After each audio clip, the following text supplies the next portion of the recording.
자, 계속해서 여행계약 공부하겠습니다.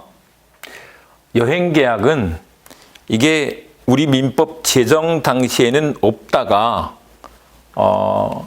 사실 최근에 와서 최근도 뭐 한 10년 전입니다만은 이게 여행을 하는 사람들이 많아지다 보니까 세계 여행 하는 사람들이 많아지다 보니까 이게 여행자를 좀 보호해 줄 필요가 생겨서 여행 계약이란 챕터로 하나의 이제 또 민법에 이 계약 파트가 들어간 거죠. 여행 계약. 그리고 이게 2016년도에 출제가 됐었는데 항상 이제 법이 만들어지고 나면 출제가 됩니다. 출제가 됐었는데 쭉 안 나오다가 이게 40문제가 되니까 한번 내야 되겠다. 그래서 올해 24년도에 이렇게 또 시험 문제를 냈죠. 그래서 나올 수도 있다. 이런 차원에서 알아두시고요. 한번 보시면 여행계약은 뭐냐 그러면 이게 여행자가 있고 여행 주최자가 있는데 여행 주최자가 여행 관련 용역을 결합하여 제공하고 여행자는 그에 대해서 대금을 지급하는 계약이 그렇다는 것이다. 가장 대표적으로 한번 생각해 보자고요. 우리 여행사를 통해서 여행을 갈 때 뭐 항공권, 뭐 배를 타고 간 배편, 또 거기 호텔 등에 자려면 뭐 숙박권, 그 다음에 또 관광시켜주는 그런 것들이 있는 거죠. 근데 사실 여행계약은 약간의 그 뭐죠? 우리 도급계약의 성질이 있어요. 근데 도급하고는 약간 좀 다른 특성이 있잖아요. 그래서 여행계약을 따로 규정을 둔 것이다. 근데 서로 채무를 부담하니까 쌍무유상계약이 되죠. 그리고 낙성불료식 계약이다. 이렇게 된다. 조문을 보시면 여행계약은 당사자 한쪽이 상대방에게 운송, 숙박, 관광, 그 밖에 여행 관련 용역을 결합하여 제공하고 네, 이렇게 했죠. 또 상대방이 그 대금을 지급하기로 약정함으로써 그 효력이 생긴다. 2015년도에 이 법을 만든 거야. 예, 이제 10년이 됐죠. 그래서 2번을 냈습니다. 자, 이렇게 두시고 그 다음에 이제 여행계약의 성립인데 합의가 있으면 되는 거죠. 그런데 여행 개시 전에는 언제든지 계약을 뭐 할 수 있다? 해제할 수 있다는 것이다. 그런데 그것 때문에 손해가 생겼네? 손해배상은 해야지. 네, 손해배상은 해야 돼. 네. 계약 해제를 하거나 해지 때문에 상대방한테 손해가 생기면 손해배상은 해야죠. 그 말인 거야. 근데 부득이한 사유로 인한 계약 해지가 나와 있는데 부득이한 사유가 있을 때 여행 중에도 부득이한 사유가 있으면 각 당사자는 계약을 해지할 수 있다. 해지는 여기서 그치고 앞으로 끝내 이 말인 거죠. 다만 그 사유가 당사자 한쪽의 과실로 인하여 생긴 경우에는 상대방에게 손해를 배상해야 돼. 뭐 과실이 있으면 당연히 손해배상해야지. 그런데 2항에서 제1항에 따라 계약이 해지된 경우에도 계약상 귀환 운송 의무가 있는 여행 주최자는 여행자를 귀환 운송할 의무가 있다. 이게 해외에 그냥 버리고 오지 말고 국내로 데리고 와라 이런 뜻인 거죠. 근데 그것 때문에 추가 비용이 들어갔어. 그러면 추가 비용은 그 해지 사유가 어느 당사자의 사정에 속하는 경우에는 그 당사자가 부담하고 당연한 거죠. 누구의 사정에도 속하지 아니하는 경우 이때는 절반씩 부담한다. 절반씩 부담한다. 이렇게 해놨죠. 그 다음에 여행계약의 효력에서 여행자와 여행 주최자의 권리 의무 나와 있는데 여행자는 약정한 시기에 대금을 지급해야죠. 근데 그 시기에 약정이 없으면 관습에 따르는데 관습이 없으면 여행 종료 후 지체 없이 지급해야 한다. 여행 종료 후 지체 없이 지급해야 한다. 보통 이제 가기 전에 약정해서 돈을 받는 게 중요하니까 받는 거죠. 근데 이제 그런 거 없으면 후급이다. 이렇게 해놨습니다. 그 다음에 여행 주최자의 담보 책임 그랬는데 이거는 한마디로 여행이 약속대로 안 되고 있을 때의 문제인 거죠. 그럴 때 어떤 책임이 있겠는가의 문제인데, 여기서 하자가 있을 때 여행자는 여행 주최자에게 하자의 시정 또는 대금 감액을 청구할 수 있다. 다만 그 시정에 지나치게 많은 비용이 들거나 그 밖의 시정을 합리적으로 기대할 수 없는 경우에는 시정을 청구할 수 없다. 네, 시정을 청구할 수 없다. 시정 청구는 상당한 기간을 정해서 해야 되겠죠. 다만 즉시 시정할 필요가 있는 경우에는 그러하지 아니하다. 근데 사망에서는 시정 청구, 감액 청구를 가름하여 대신에 손해배상 청구하거나 또 함께 우리 도급에서도 함께 손해배상 청구할 수 있었죠.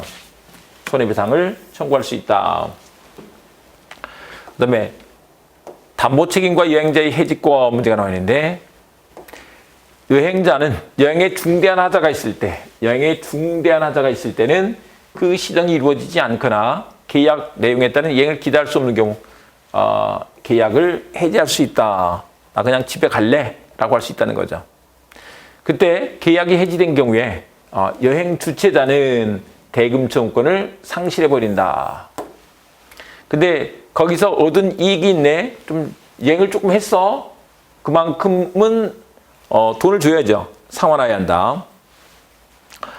사망해서 여행 주최자는 계약 해지로 인하여 필요하게 된 조치를 할 의무를 지며 또 귀관 운송해야 될 필요가 있을 때는 귀관 운송해야지 되는 거죠.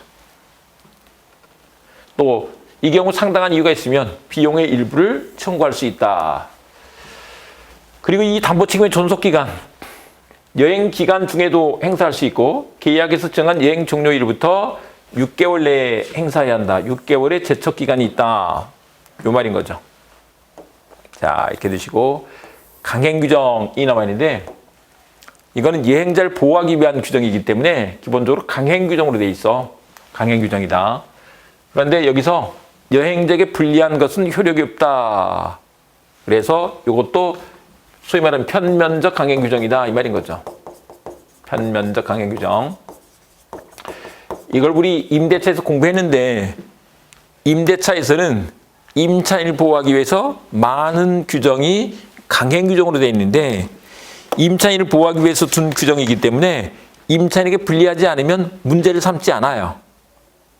그래서 임차인에게 불리할 때만 무효가 되는 거죠. 임차인에게 유리할 때는 문제 삼지 않는다. 네. 이것도 마찬가지예요. 임차인에게 유리할 때는 문제 삼지 않는 거죠. 불리할 때만 문제 삼는 거야. 불리한 것은 효력이 없다. 이렇게 말한다. 자, 이렇게 하시고요. 그 다음에 이제 교재를 한번 봐보겠습니다. 이 내용들은 그냥 우리 이제 다 본 거니까 쭉 한번 읽어보시기 바라고요. 이것도 마찬가지로 쌍무유상 낙성분조식 계약이다. 이렇게 하고 있다. 자, 되시고 그 다음에 여행계약의 성립과 관련해서 약정만 있으면 되죠. 그런데 여행 개시 전에는 뭐 할 수 있다? 계약 해지할 수 있다. 물론 손해배상을 해야지 되지. 손해를 배상해야 돼. 네, 되죠. 그리고 부득이한 사유가 있을 때 계약을 해지할 수 있는데, 부득이한 사유가 있으면 계약을 해지할 수가 있다. 근데 그게 어떤 사람의 과실로 인한 경우야. 그러면 손해배상은 해야지. 그리고 귀반 운송할 의무가 있는 거죠. 추가 비용이 있으면 그 비용 부담 문제가 있는데, 어떤 사람의 사정이 있다 그러면 그 사람이 그 당사자가 부담하는 게 맞고, 누구의 사정도 아니야. 그럼 절반씩 부담한다 라고 했습니다. 그 다음에 여행계약의 효력에서 이게 여행자와 여행 주최자의 권리 의무.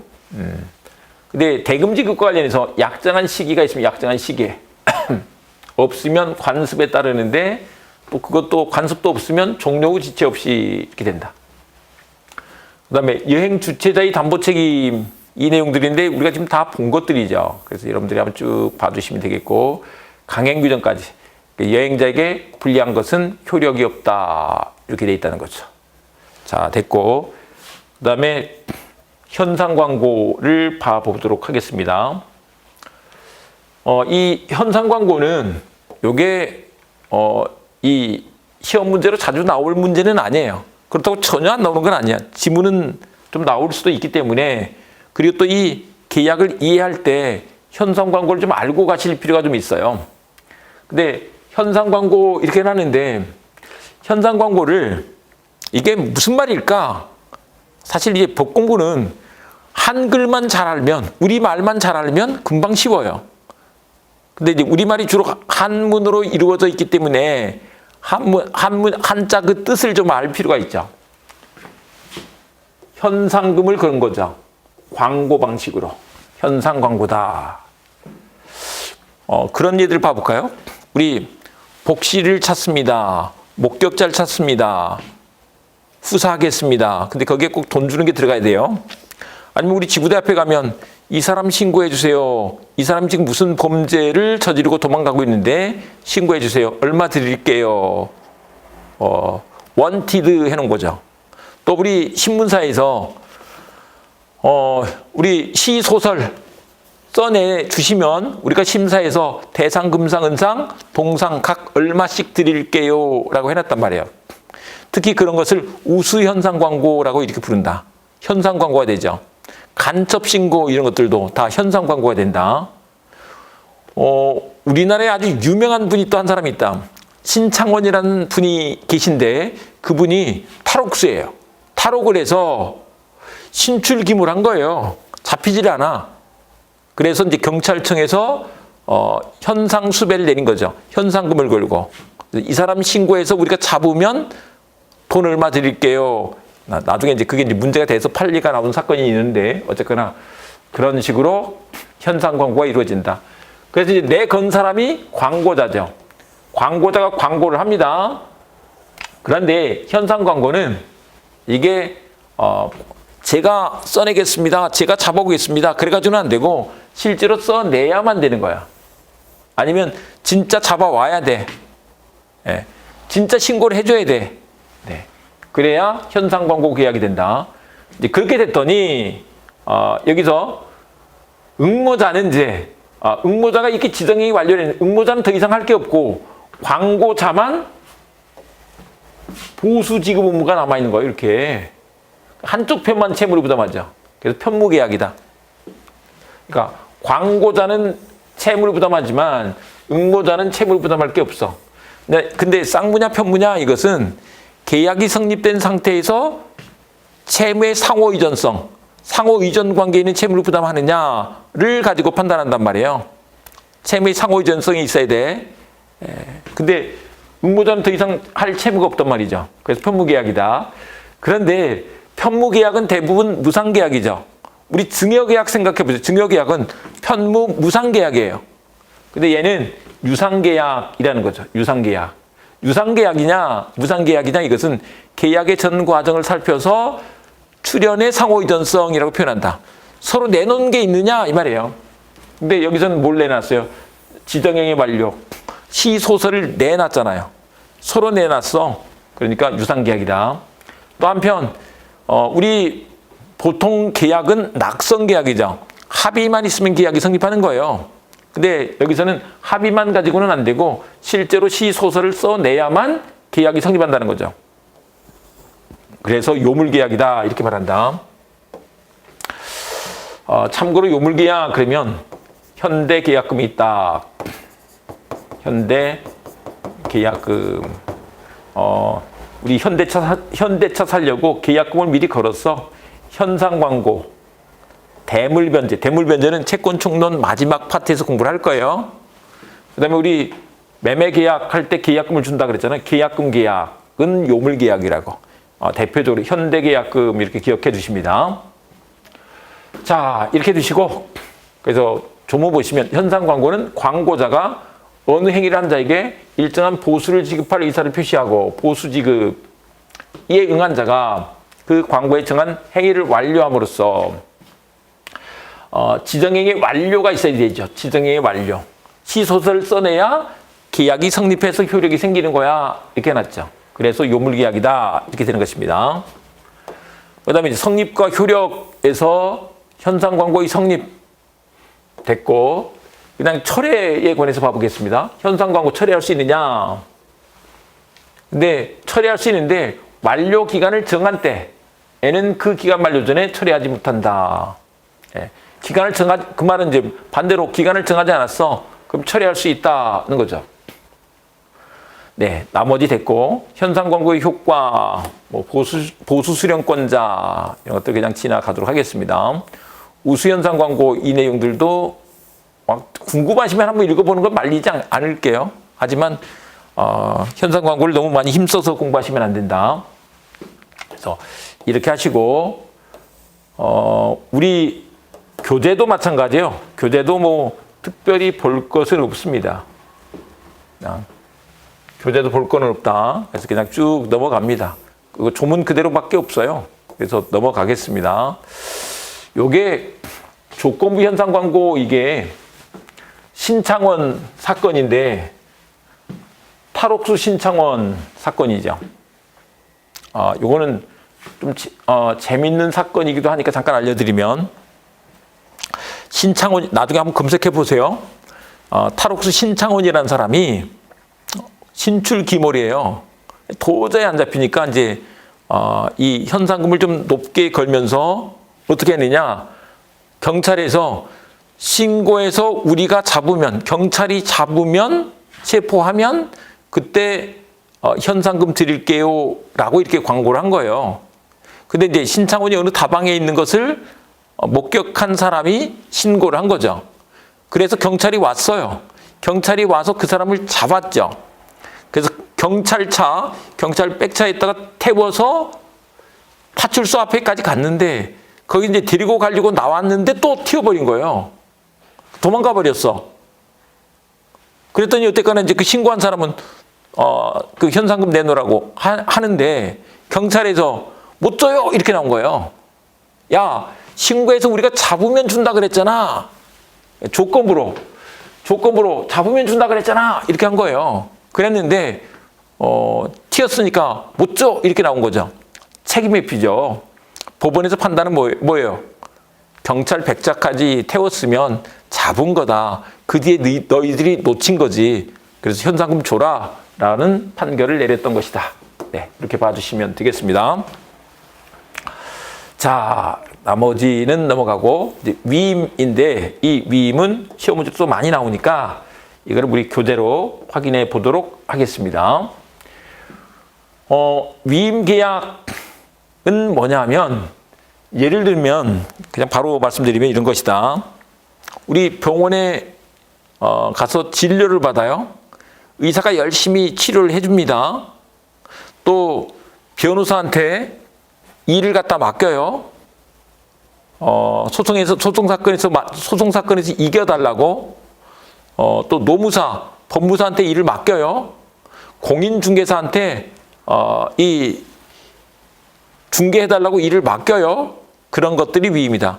그러고 보니까 거기 지금 나온 사람들이 다 대부분 사자 들어간 사람들이죠. 사자 들어간 사람들한테 일을 맡기는 게 대부분 위임 계약이다. 근데 그 위임 계약은 어떤 결과를 봐야 되는 게 아니야. 그냥 일을 열심히 잘 처리하면 되죠. 그래서 위임은 당사자 일방이 상대방에 대하여 사무 처리를 위탁하고 맡기는 거죠. 상대방이 일을 승낙함으로써 그 효력이 생긴다. 그래서 사무 처리를 하는 거예요. 사무 처리를 위탁하는 것이다. 그 위탁을 받은 사람이 수임인, 위탁하는 사람이 위임인 이렇게 되죠. 위임인, 수임인. 근데 여기 봤더니 이 위임인이 보수를 줘라 이런 말은 없죠. 돈을 줘라 이런 말은 없잖아요. 그래도 이 보수는 대가는 원칙 없는 게 원칙이다. 특약에 의해서 생긴다 이렇게 되죠. 특약이 있어야 생긴다. 이거는 좀 이렇게 한번 잠깐 말씀드려 볼 건데 시험 문제는 아닙니다만은 이게 위임 제도가 로마법 시대 때부터 있었대요. 로마법 시대 때부터.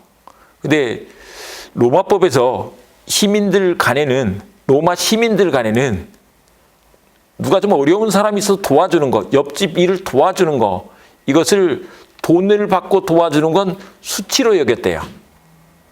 왜냐하면 돈 받고 뭐 할 일 같은 것들은 다 그때는 이제 로마 제국이잖아요. 그래서 노예를 쓰면 돼. 근데 내가 옆집 도와주는데 그걸 돈을 받는다고? 수치야. 그래서 무상이었다는 거죠. 그게 연역적으로 쭉 내려봐서 무상으로 돼 있는데 대부분 지금 우리 아까 그 사자 들어간 사람들이 일할 때 무상은 아니잖아요.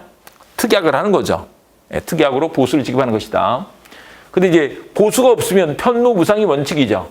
그런데 보수를 약정하면 쌍무유상계약이 되는 거죠. 그런데 이제 여기서 사무처리 그랬는데 이때 이 사무가 법률상 또는 사실상의 모든 행위다. 그래서 법률행위, 준법률행위, 사실행위 다 포함한다. 대리인한테 이 계약 좀 맺어달라고 일을 맡겨요. 그때 그 사무는 법률행위죠. 계약을 하는 거예요. 그런데 이제 의사한테 치료를 맡기면 치료하는 건 사실행위죠. 네, 그래서 법률상, 사실상 모든 행위를 말한다. 여기서 이런 거 한번 봐볼게요. 위임, 도급, 사무관리를 한번 비교를 해볼 건데 농장 주인이 옆집 사람한테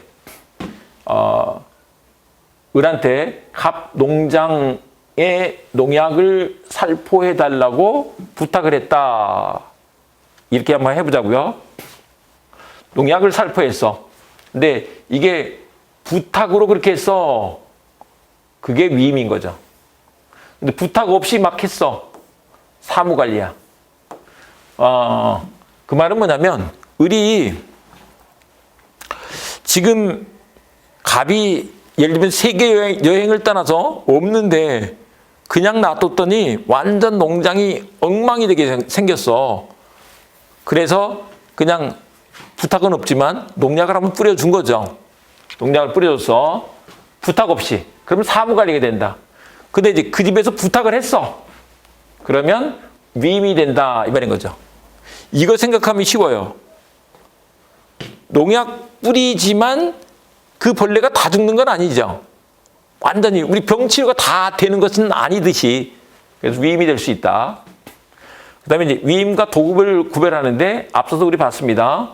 위임은 그냥 사무 처리를 하면 돼. 수단 채무다 이렇게 말한다. 근데 도급은 일을 완성해 줘야 돼. 결과를 내야 돼. 결과 채무다 이렇게 말을 한다. 이제 사무 관리는 요게 우리 계약법 파트를 다 끝내고 나면 이제 나오는 법정 채권 발생 원인 중에 첫 번째가 사무 관리가 나올 거예요. 그래서 거기 가서 볼 거고요. 그다음에 위임의 효력. 위임의 효력에서 먼저 수임인의 의무가 있는데 여기서는 이렇게 한번 말씀드려 볼게요. 위임은 어쨌거나 그 재량 위임 사무 처리를 해야 되는데 재량 독립적 사무 처리를 한다 이렇게 말한다. 금방 우리 말씀드린 것처럼 위임은 사자 달리는 사람들한테 일을 맡기잖아요. 그 사자 달리는 사람들이 뭐예요? 전문가들이잖아요. 전문가들한테 일을 맡길 때는 그 사람들 재량으로 일을 할 수 있게 해주고 독립적 사무 처리를 할 수 있게 해주는 거죠. 독립적 사무 처리다 이렇게 된다. 네, 그래서 그냥 자율적으로 일을 하는 거예요. 자율적으로. 근데 위임인의 지시가 있었어. 위임인의 지시가 있으면 지시를 따라야 되죠. 다만 그게 그렇게 했다가는 오히려 위임인한테 불이익할 것 같아. 그러면 수임인은 지시의 변경을 요청해야 된다. 당신 시킨 대로 하면 오히려 당신한테 손해거든요. 시키니까 나 시킨 대로 하겠습니다. 이러면 안 되고 그렇게 하면 손해거든요. 그래서 이렇게 합시다. 이렇게 제안을 해줘야 돼. 그리고 이제 이 일을 할 때 선관주의무를 부담하는 거죠. 선량한 관리자의 주의무를 부담한다. 이게 선관주의는 줄여서 선량한 관리자의 주의를 줄여서 선관주의다 이렇게 말한다. 근데 이게 유상이든 무상이든 다 유상, 무상 모두 다 선관주의입니다. 이렇게 말한다. 근데 이제 이걸 공부를 하실 건데 우리 남의 일을 할 때, 남의 물건을 갖고 있을 때 그때 선량한 관리자의 주의무를 부담한다라고 한다. 주의무가 있는데 주의무와 관련해서 선량한 관리자의 주의무가 있다. 요게 민법상 원칙이에요. 원칙. 네. 특히 위임 같은 경우에 있어서는 이게 선량한 관리자의 주의무야. 그런데 그것보다 더 약한 것으로 자기 재산과 동일한 주의 의무가 있다. 자기 재산과 동일한 주의 의무가 있는데 이게 예외적으로 인정이 돼요. 그런데 우리 민법상으로는 특별히 695조에서 무상수치는 그래라고 하고 있고요. 이제 그 외에 922조 친권자, 1022조 상속인 이런 사람들이 있는데 여기까지는 우리 시험 범위는 아니니까 요 경우를 알아두시면 돼요. 근데 이게 원칙이니까 다 선관주의무다 이렇게 알아두시되 특히 위임에서 전문가한테 일을 맡겼는데 열심히 잘해줘야지. 근데 이제 이거를 위반했어. 그러면 선관주의무를 위반하면 추상적 과실이 있다. 주의를 덜해서 추상적 과실이 있다라고 하고, 그다음에 자기 재산과 동일한 주의를 위반했어. 이런 것을 구체적 과실이 있다라고 한다. 이제 저번에도 한번 말씀드렸으니까 그냥 여기서 간단히 말씀드리면 선관주의무가 주의무가 더 높은 거라고요. 자기 재산과 동일한 주의보다 선관주의무가 더 주의력이 높은 것을 요구한다고. 네. 그래서 이렇게 받으시고, 그 다음에 이제 자신복무의 원칙이 나와 있는데 복인권이 제한된다. 이제 이렇게 생각을 해보세요. 아니 전문가한테 믿을 만한 전문가한테 찾아갔다니까요. 근데 그 사람이 일을 안 하고 다른 사람한테 일을 맡겨버리면 되겠냐 이 말인 거죠. 우리 이런 거 한번 생각하시면 금방 쉬워요. 예를 들면 우리 가족 중에 누군가 중병에 걸렸어요. 쉽게 말하면 암에 걸렸어. 그러면 이제 난리가 났죠. 그 집이. 난리가 났는데 그때 어떻게 하느냐. 우리나라에서 제일 잘하는 사람한테 찾아가죠. 제일 잘하는 사람한테 찾아가서 예를 들면 예약을 했단 말이에요. 그냥 속된 말로 서울대병원에 김 박사님한테 예약을 했다고 생각을 해보자고요. 그러면 김 박사님이 해줘야지 다른 사람한테 일을 맡겨버리면 안 될 거 아니냐고요. 예, 그게 자신복무의 원칙이다 이 말인 거죠. 그래서 하면 안 되는데 다른 사람을 쓰면 안 돼. 요게 그렇다. 근데 할 수 있는 경우가 있어. 위임인의 승낙이 있거나 부득이한 사유가 있으면. 그래서 수임인은 위임인의 승낙이나 부득이한 사유 없이 제3자로 하여금 자기의 가름하여 위임 사무를 처리하지 못한다. 못한다가 원칙이야. 자신복무의 원칙. 근데 뭐는 가능하다고요? 승낙이 있으면, 부득이한 사유가 있으면 괜찮아요. 제가 딴 사람이 와서 괜찮아요. 그러면 괜찮아. 할 수 있어. 또 한 가지가 만약에 그분도 지금 갑자기 암이 발병했는데 사기래 막 오늘 내일 하고 있는 거예요. 그 사람이 지금 환자를 볼 수가 없잖아요. 그때는 딴 사람한테 시킬 수도 있는 거지. 이 말인 거예요. 자, 이렇게 되고 요게 이제 나중에 민법 총칙 가면 복대리라고 해서 공부를 할 것입니다. 복대리 그 원리하고 똑같아. 네, 이렇게 해주시고, 그 다음에 이제 그 밖의 의무가 있는데, 이때 어떤 의무를 부담하느냐, 이걸 부수적 의무라고 이렇게 하는데, 일하고서 보고를 해줘야 될 거 아니에요. 근데 먼저, 위임인의 청구가 있는 때에는 사무 처리 상황을 보고하고, 또 위임이 종료한 때에는 지체 없이 그 전말을 보고해야 한다. 이 보고 의무가 있는 거죠. 보고 의무가 있다. 또 취득 권리 이전 의무가 있다. 근데 언제? 위임 계약이 종료한 때. 그래서 수임인은 위임 사무 처리로 인하여 받은 금전 기타 물건 및 수취한 과실을 위임인에게 인도해야 한다. 인도해줘야지. 근데 즉시 아니고 위임 계약이 종료한 때 인도해야 돼. 그리고 이 항에서 수임인이 위임인을 위하여 자기의 명의로 취득한 권리는 위임인에게 이전해줘야 돼. 이 사람이 대리권을 갖고 있는 것을 전제로 한 것이 아니기 때문에 일단 자기가 취득한 권리가 있어. 그걸 위임인한테 이전해줘야지 되는 거지. 네. 이렇게 되고요. 그 다음에 금전 소비의 책임이 나와 있는데 수임인이 위임인에게 인도할 금전 또는 위임인의 이익을 위하여 사용할 금전을 자기를 위해서 소비를 했어. 그러면 소비한 날 이후에 이자를 지급해야 하며 손해가 있으면 배상까지 해야 돼. 금전 소비에 대한 책임이다.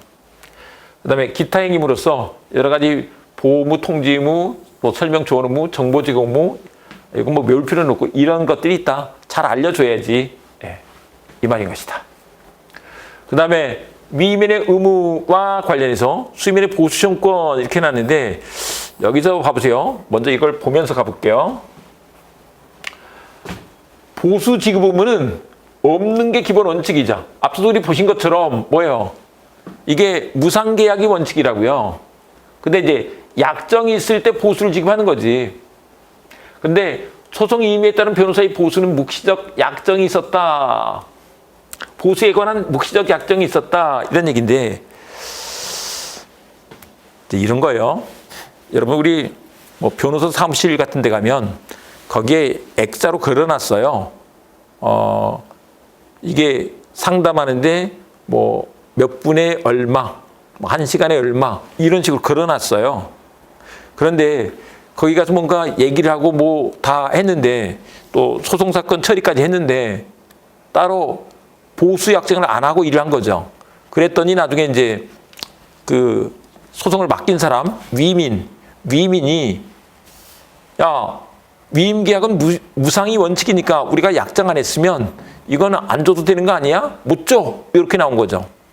그런데 이제 법원에서 우리 판례는 야, 그런 데 가면 그런 거 주는 게 관행인데 다 따로 말은 안 했어도 묵시적으로 약정이 있었다. 이렇게 봐버린 거야. 그래서 변호사와 관련해서 이 말이에요. 변호사에게 계장 사건의 처리를 위임함에 있어 보수 지급에 묵시적 약정이 있었다. 계쟁 사건은 그냥 그 소송에 걸려 있는 사건을 계쟁 사건, 쟁은 지금 싸우고 있는, 쟁투하고 있는 그런 뜻인 거죠. 그래서 요걸 한번 봐보시면, 조문을 봐보시면 먼저 1항에서 수임인은 특별한 약정이 없으면 위임인에 대하여 보수를 청구하지 못한다. 원칙은 없죠. 근데 약정이 있으면 준다는 거죠. 그 다음에 수임인이 보수를 받을 경우에는 위임 사무를 완료한 후가 아니면 이를 청구하지 못한다. 후급이 원칙이죠. 그러나 기간으로 보수를 정할 때는 그 기간이 경과한 후에 이를 청구할 수 있다. 여기서 그래서 후급이 원칙이기 때문에 위임 사무의 시작과 함께 그러면 틀린다. 위임 사무의 시작과 함께 그러면 틀린다. 후급이 원칙이다. 네, 이렇게 받으시고요. 그 다음에 사망에서 수임인이 위임 사무를 처리하는 중에 수임인의 책임 없는 사유로 인하여 위임이 종료된 때에는 수임인은 이미 처리한 사무의 비열에 따른 보수를 청구할 수 있다. 네, 이렇게 하죠.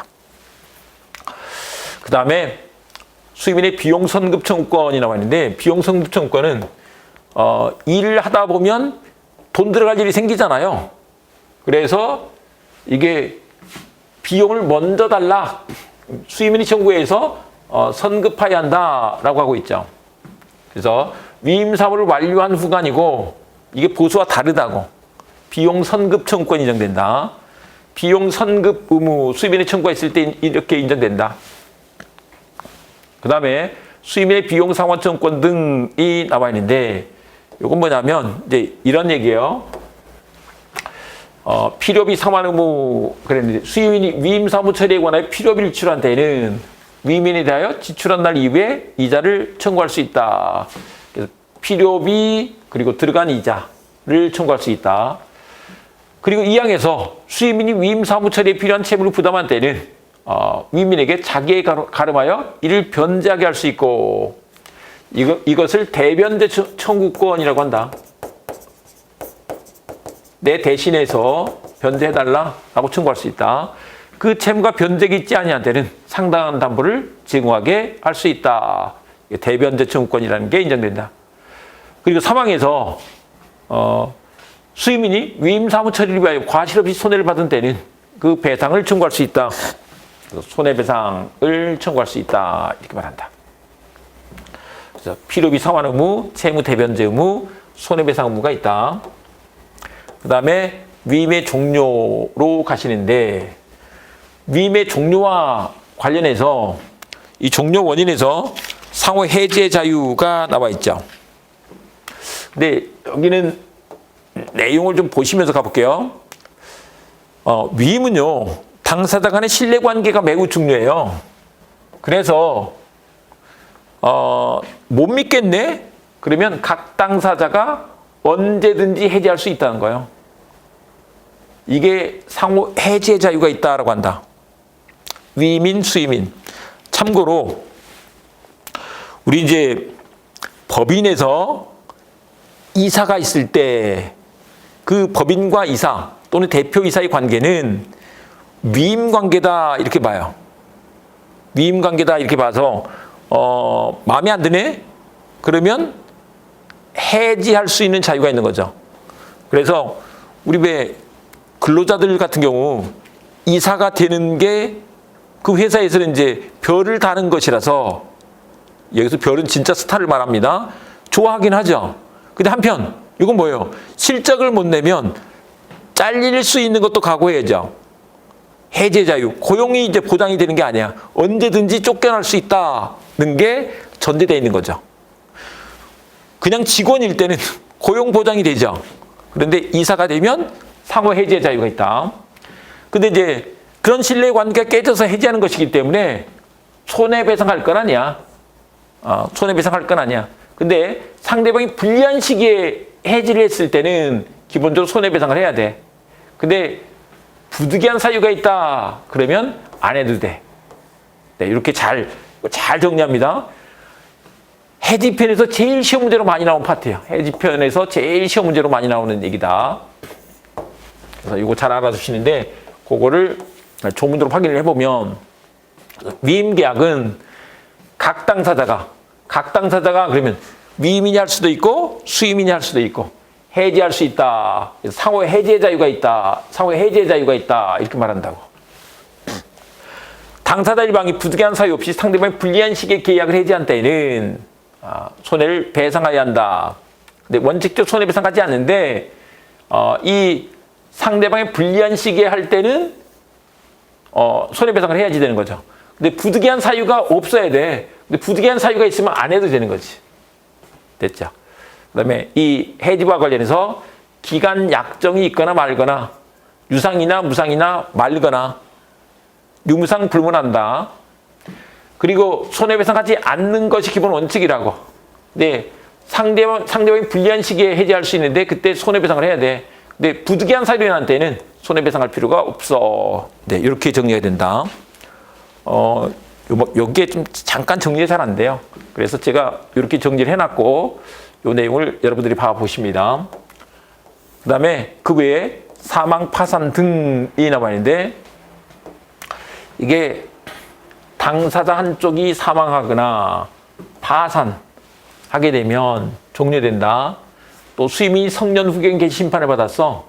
요거는 성년 후견이 개시됐다 이 말은 치매 걸렸다 이렇게 생각하시면 돼요. 치매 걸려서 법원으로부터 성년 후견 심판을 받은 사람, 이제 이런 사람을 피성년 후견인 이렇게 말하는데, 그렇게 심판을 받았어. 그러면 이 수임인이 치매 걸린 분이 뭐 일을 할 수가 없잖아요. 그래서 위임이 끝나게 된다는 거죠. 근데 당사자 한쪽의 사망, 상속이 이렇게 승계될 게 아니죠. 근데 이런 경우도 승계될 경우도 있을 수는 있겠죠. 당사자 한쪽의 파산, 사망 파산, 또 수임인의 성년 후견의 개시, 이때는 일을 할 수가 없으니까.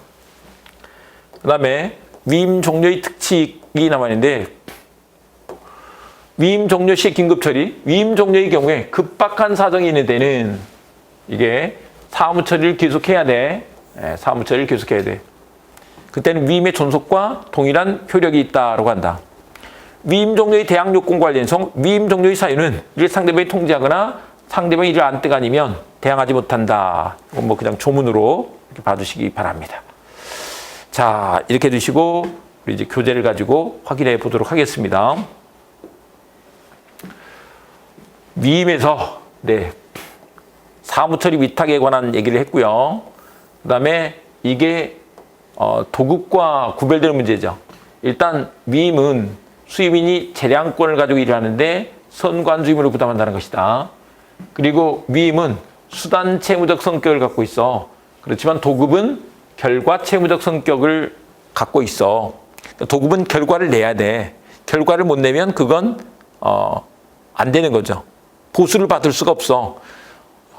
우리 자동차 수리를 맡기는 거 이런 것들도 도급 계약이 됩니다. 도급 계약이 되는데 고치다가 자기 어려워서 못 고치겠대. 근데 돈 내놔 그러면 안 되는 거죠. 그 다음에 위임의 성립에서 이게 사무처리를 위탁하는 계약을 맺는 거죠. 그런데 그런 계약이 없이 했어. 그러면 사무관리가 된다는 거죠.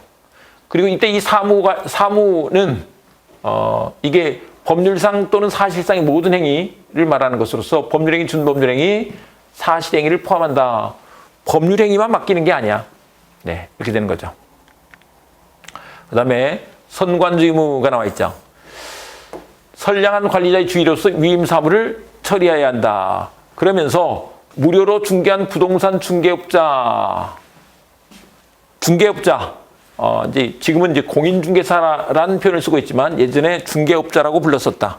중개업자는 이게 무상 위임의 성격을 가지게 되는데 그때도 어떤 의무를 부담한다? 선관주 의무를 부담한다. 부동산 거래와 관련해서는 공인중개사, 중개업자가 여러 가지들을 잘 알 수 있잖아요. 그러니까 예를 들면 뭐 등기부 보는 것도 일반인들은 보기가 좀 어렵단 말이에요. 근데 그게 훈련되어 있는 사람들이니까 그 잘 보고 설명해줘라. 뭐 매수인한테 설명해주고 임차인한테 설명해줘라. 이런 얘기인 거죠. 그 다음에 위임인의 지시가 있으면 지시에 따르는 게 맞죠. 위임인의 지시가 있으면 그에 따라야 돼. 그렇지만 그렇게 했더니 오히려 위임인한테 안 좋아. 그러면 지시 변경을 구해야 한다. 지시 변경을 구하는 게 맞죠. 네. 그 얘기인데 그게 또 판례가 나왔었죠. 위임의 본질에 반하는 위임인의 지시에 대한 수임인의 의무와 책임인데 네, 여기서는 관세사한테 뭔가 일을 맡긴 거예요. 관세사한테. 네, 그 의뢰인의 구체적인 지시가 있어도 그에 따르는 것이 위의 본질에 적합하지 않거나 의뢰인에게 불이익할 때 그때는 지시 변경을 하도록 조언할 의무를 진다는 것이다. 당신이 시킨 대로 하면 오히려 당신한테 손해거든요. 이렇게 알려주면서 이렇게 하는 게 맞아요. 이렇게 알려줘야 된다는 거죠. 근데 네가 시켰으니까 난 그대로 갈 거야. 이렇게 하면 안 되죠. 그 다음에 복수임인에 의한 위임사무 처리인데 원래 자신복무의 원칙이다 그랬잖아요. 그래서 자기가 일을 해야지 다른 사람한테 일을 맡기면 안 돼. 그런데 위임인의 승낙이 있거나 부득이한 사유가 있을 때 그때는 할 수 있다. 승부를 낼 때는 복수임인을 복위임할 수 있다. 이 말인 거죠. 그런데 이 내용들은 우리 민법 총칙에서 막 복대리에서 막 공부를 할 거예요. 그러다 보면 그 내용을 알기는 쉬워요. 그 다음에 이제 부수음으로서 보고무가 있다. 보고무. 위임인의 청구가 있을 때 보고. 위임이 끝났을 때 보고. 그 다음에 물건이 취득한 과실을 인도해줘야 돼. 근데 인도 시기는 언제냐? 위임 종료 시가 된다. 취득한 권리가 있어. 그건 이전해 줘야지. 언제? 위임 계약이 종료했을 때 마찬가지죠. 위임 계약이 종료했을 때 그렇다는 것이다. 자, 이렇게 두시고 그다음에 특정물 채무로서의 취득물 인도무가 나와 있는데 주치인이 반환할 목적물은 특이하게 없는 한 임침을 그 자체가 된다. 수임인이 위임사무를 처리함에 있어 받은 물건 그것이 대체물이더라도 당사자 간에 있어서는 특정된 물건과 같이 보아야 된다. 대체물이 있는데 그게 예를 들면 멸치를 내버려서 뭐 다른 걸 구해서 줘야 되느냐 그런 거 아니다. 이런 얘기인 거죠. 그 외에 금전 소비에 대한 책임 등등 나와 있고 보수에 관한 문제가 나와 있습니다. 그런데 무상이 원칙이라고요. 위임계약은 무상이 원칙이다. 근데 특약이 있거나 그러면 보수 지급 의무가 있게 되는데 사회통념 또는 거래관념상 보수를 지급하기로 되어 있는 경우 그때는 지급하기로 하는 묵시적 약정이 있다고 볼 수 있다. 변호사에게 사건을 위임하면서 보세관을 명시적 약정이 없는 경우에 의사해석인데 변호사에게 계쟁 사건의 처리를 위임함에 있어서 따로 명시적 약정을 하지 않았어도 무보수를 한다는 등의 특별한 사정이 없는 한 그런 게 없으면 보수 지급의 묵시적 약정이 있었다는 것이다. 제가 무료로 해드릴게요 라고 하지 않는 한은 이때는 뭐라고요? 묵시적 약정이 있었다. 네, 이렇게 된다는 거죠. 그 다음에 좀 더 나가서 성공보수 약정도 가능해요. 이기면 얼마 이렇게 할 수 있죠. 그런데 이 문제와 관련해서 민사사건에서 성공보수 약정하는 것은 문제가 없는데 형사사건에서 성공보수 약정을 하는 거, 형사사건에서 성공보수 약정하는 것은 선량한 풍속 기타 사회질서에 위배되는 것으로 평가할 수 있다라고 한다. 요건 이제 민법 총칙에서 나올 건데 여기서 좀 말씀을 드리면 이런 거요. 우리 형사사건 같은 경우는 전관 예우가 굉장히 성한 곳이에요.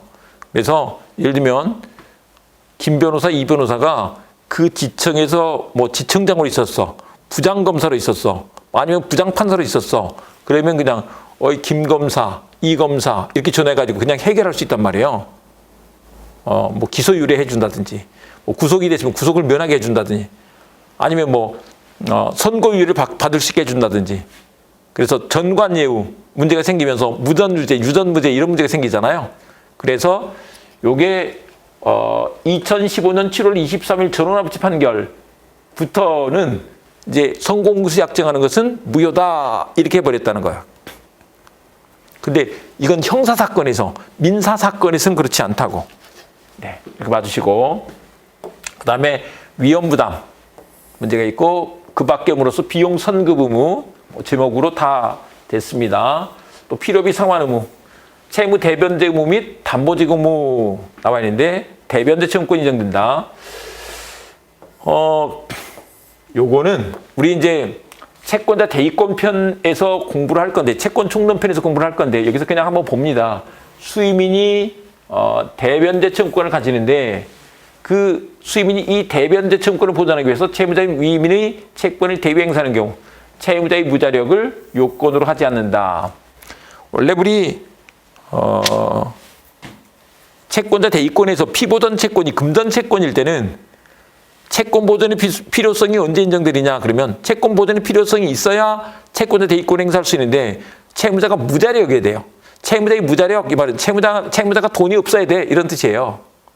그런데 이 경우에는 수의민의 대변제 채무권과 또 그 위민이 갖고 있는 권리가 밀접하게 관련돼 있어.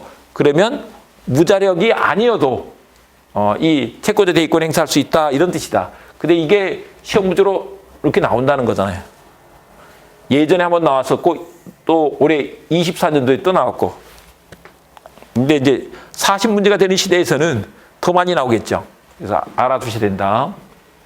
손해배상 의무가 있고요. 위임의 종료에서 이게 상호 해제 자유, 그 다음에 손해배상과 관련해서 쭉 얘기했죠. 해제 자유에 대한 제한적 해석 나와 있고, 우리 손해배상과 관련해서 봐볼게요.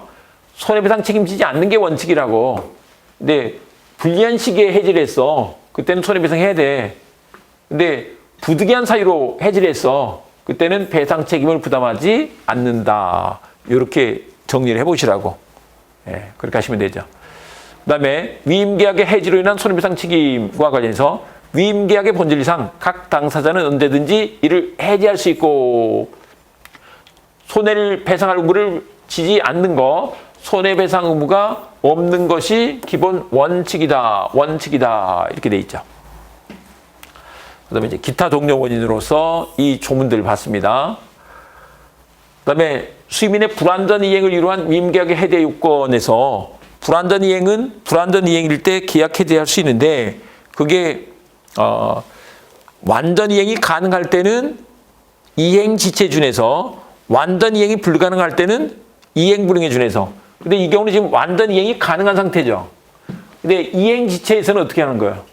상당한 기간을 정해서 이행을 최고하고 그 기간 내에 이행하지 않을 때 그때 계약을 해제할 수 있다 이렇게 말하죠. 자, 됐고 나머지 들은 지나가면 되겠습니다. 임치가 나와 있는데 임치는 간단히 좀 넘어갈 수 있는 것이라서 임치까지 오늘 진도를 나가보도록 하겠습니다. 임치는 뭐냐면 이런 거예요. 예를 들면 우리 이런 거 한번 생각해 볼까요? 내가 지금 뭐 학교 앞에서 같이 친구랑 뭐 친구들이랑 같이 이렇게 뭐 하숙도 하고 아니면 뭐 고시원에 이렇게 살았어요. 그런데 이제 집으로 들어가게 됐네. 근데 그 집을 한꺼번에 가져갈 수가 없어요. 그래서 친구 방에 맡겨둘 수 있죠. 그런 거 임치. 아니면 우리 관리실에다가 뭘 맡겨둘 수 있어. 물건의 보관을 맡겨둘 수 있어. 임치. 그게 발전해서 상법으로 가면 창고업이라는 게 나온다. 아예 그냥 영업적으로 물건 보관을 하려고 하는 업이 나타날 수 있죠. 창고업. 근데 이제 민법에서는 임치를 공부한다. 그래서 임치인이 수취인에게 물건의 보관을 맡겨요. 그런데 여기서도 무상이 원칙이다. 근데 특약이 있으면 유상이 되는 거죠. 그래서 임치는 당사자 일방이 상대방에게 대하여 금전이나 유가증권 기타 물건의 보관을 위탁하고 물건의 보관을 위탁하는 거죠. 상대방이 이를 승낙함으로써 그 효력이 생긴다. 나중에 수취인이 반환할 목적물은 수취한 물건 그 자체가 된다. 보관을 맡은 그 물건을 돌려주는 거죠.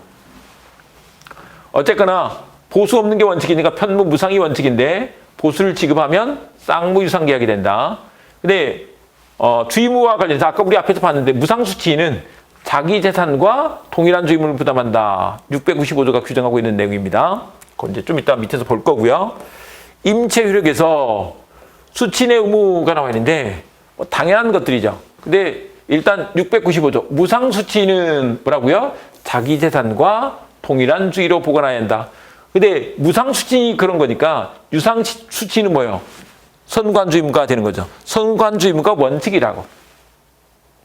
그 다음에 수취인의 통지 의무가 나와 있는데 임치물에 대한 권리를 주장하는 제3자가 수취인에 대하여 소를 지게 하거나 압류했어. 제3자가 소를 지게 하거나 압류했어. 그랬을 때는 임치인에게 이를 통지해야 한다. 임치인에게 통지해야 돼. 나머지 일 처리하는 것들이 이게 뭐하고 같아요? 우리 위임하고 같잖아요. 그래서 임치에 관한 규정, 임치에도 그 규정들을 준용해 준다라고 한다. 그 다음에 임치인의 의무가 나와 있는데 임치인은 임치물의 성질 또는 하자로 인해 생긴 손해를 수취인에게 배상해야 한다. 그걸 보관을 맡겨놨더니 그것이 문제가 생겨서 수취인한테 손해가 생겼어. 손해배상해야 돼. 근데 수취인이 그걸 안 때는 대비를 했어야 되니까 안 때는 그러하지 아니하다. 이렇게 돼 있는 거죠. 임치의 종료. 기간 약정이 있는 임치의 해지가 나와 있는데 이게 약정이 있는 때 수취인은 약정이 있을 때 수취인은 그 전에 해지하면 안 돼. 근데 임치인은 언제든지 해지할 수 있다. 나 그냥 가져갈래요? 라고 할 수 있다는 거죠. 근데 기간 약정이 없을 때 각 당사자는 언제든지 해지할 수 있다는 것이다. 예, 됐고. 그 다음에 이제 소비임치가 있다. 소비임치는 뭐냐면, 예금계약 생각하시면 돼요. 예금계약이 소비임치야. 우리 은행에 예금을 했을 때 예금을 하면 어떻게 되나요? 예금주가 은행에다 돈을 맡기는데 사실 은행한테 돈을 빌려준다 이런 개념보다는 내 돈 좀 갖고 맡아두고 있으세요 이렇게 하는 거예요. 근데 이제 은행은 그 돈을 보통 임치는 어떻게 해야 돼요? 물건을 잘 보관해서 예를 들면 이건 강량원가에서 금고에다 딱 넣어놔야 될 거 아니에요. 근데 그렇게 하지 않고 은행은 그 돈을 써요. 들어온 돈을 쓰고 나중에 다른 돈으로 갚는 거죠. 그런 걸 소비임치라고 한다. 근데 그때 예금계약의 성립과 관련해서 예금자가 예금의 의사를 표시하면서 금융기관에 돈을 제공하고 금융기관이 확인하면 성립해버려. 이걸 의사실현에 의한 계약 성립이라고 한다고 했었죠. 의사실현에 의한 계약 성립이 된다. 그런데 이때 이 예금주가 누가 될 것인가에 문제가 있어요. 근데 금융실명제 하에서는 예금 명의자가 되는 거예요. 그런데 출연자가 예금주가 될 수도 있다. 금융기관과 출연자 등의 명확한 의사의 합치가 있을 때, 때는 이렇게 된다. 요거를 잠깐만 좀 더 보충을 하고 가자면 이렇게 한번 봐보겠습니다. 예를 들면 A가 A의 돈이에요. 근데 B가 예금자예요. 그리고 C 은행에 가서 예금 계약을 맺은 거죠.